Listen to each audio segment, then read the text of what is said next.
एक नाटक दिखाना चाहते हैं। उस नाटक का नाम है इब्ने सीना। लाइब्रेरी बहुत बड़ी है, किताबों से चमक रही है।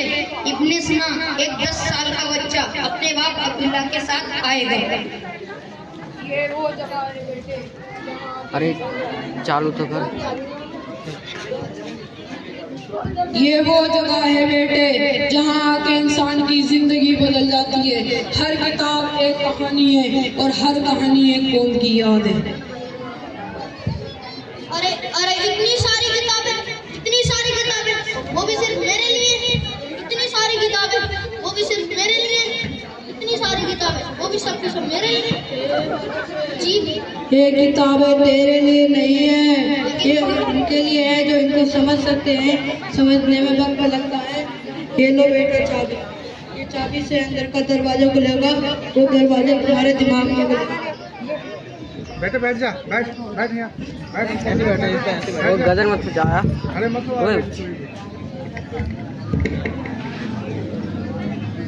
इब्ने सीना वह पुरानी किताब पढ़ते पढ़ते उनकी आंखें भर आई।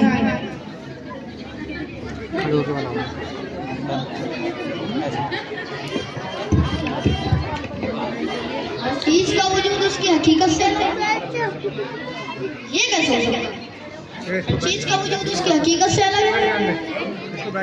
चीज का वजूद उसकी हकीकत से अलग है। चीज का वजूद उसकी हकीकत से अलग है। और चीज का वजूद उसकी हकीकत से अलग है। क्यों मैं तो हमेशा समझ लेता हूँ ये अल्फाज मेरे दिमाग से क्यों खेल कर रहे हैं।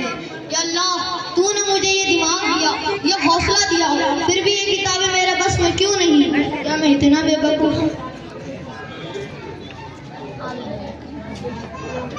सीना बेटे, इल्म के रास्ते में आंसू भी एक दीवार है। तुम्हारा जहन तेज है, लेकिन कभी कभी तेज दिमागी सबसे ज्यादा थकता है। जिंदगी भर के दौड़ने वाले घोड़े को भी आराम की जरूरत होती है। मैं ठीक हूँ अब्बा, बस थक गया।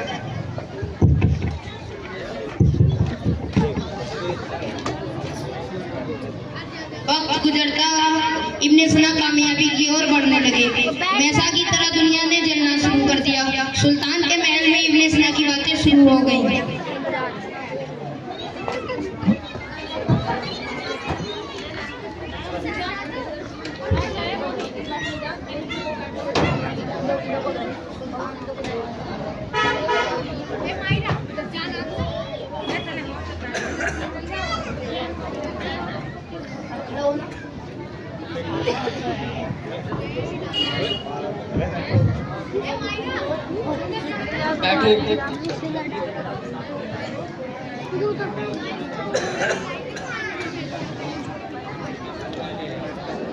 सलामत इजाजत है।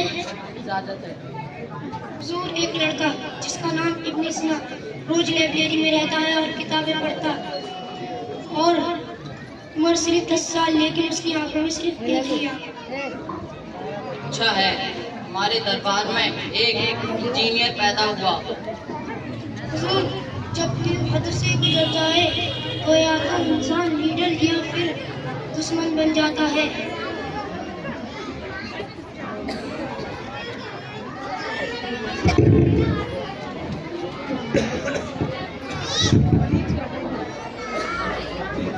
इब्ने सीना बैठे हुए थे, इतने में एक बुजुर्ग आदमी उनसे मिलने आता है।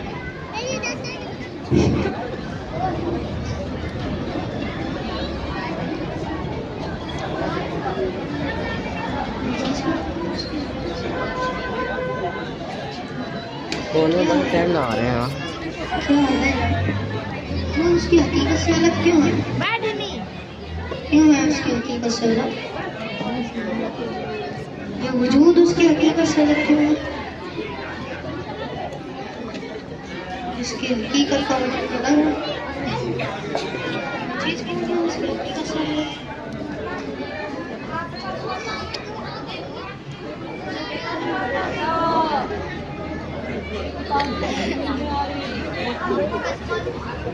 तुम्हारा जहन तेज है, लेकिन कभी कभी तेज दिमाग से सबसे ज्यादा शिकायत होती है।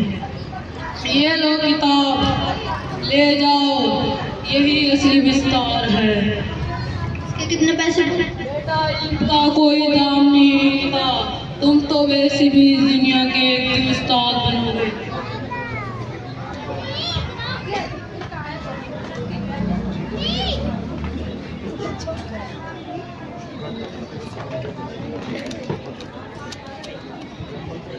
मैं समझ गया, मैं वजूद की हकीकत समझ गया। मैं समझ गया, मैं वजूद की हकीकत समझ गया। मैं मेटाफिजिक्स को समझ गया, मैं हर चीज का असल समझ गया।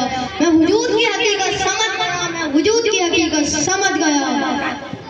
इब्ने सिना बेटे, सचमुच तुमने किताब पढ़ ली?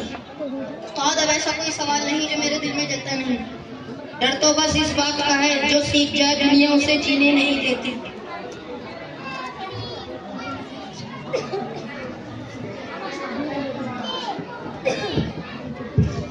इब्ने सिना अब 57 साल के हैं। बुढ़ापे में भी उनकी आंखें चमक रही हैं। वो अपनी आखिरी किताब पर काम कर रहे हैं और थोड़े हाथ कपकपा रहे हैं।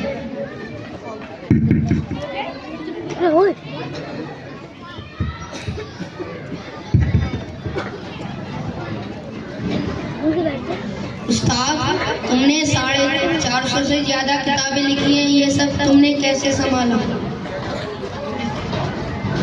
उस्ताद, थोड़ी देर आराम कर लीजिए, आपने रात भर कलम चलाया। वक्त कम है बेटे, इल्म ज्यादा है, मेरी आखिरी जिम्मेदारी है ये।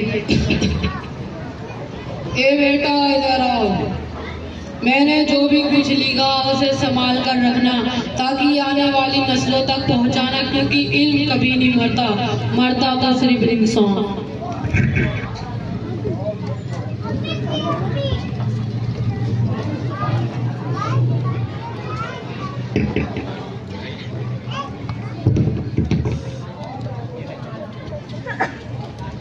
जैसे कि आपने देखा, इब्ने सिना 10 साल का, उसके पिता उसे लाइब्रेरी में ले गए। यानी शुरुआत इल्म की घर से ही होती है। और इब्ने सिना को किताबों से परेशान था, तब उसका हौसला देने वाले सब उसके पिता ही के थे। यानी जब तक घर वाले साथ देते रहते हैं, बच्चों को नई नई मंजिल मिलती रहती है। फिर लोग जगह जगह से आकर परेशानियां दूर करते हैं और सिर्फ इस सफर में उस्ताद यूसुफ जैसे उस्ताद भी मिलते हैं।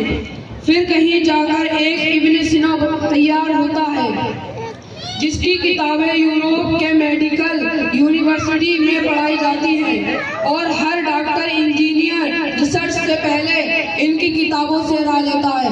The father of the medicine, Ibn Sina. Thank you. जय हिंद, जय भारत।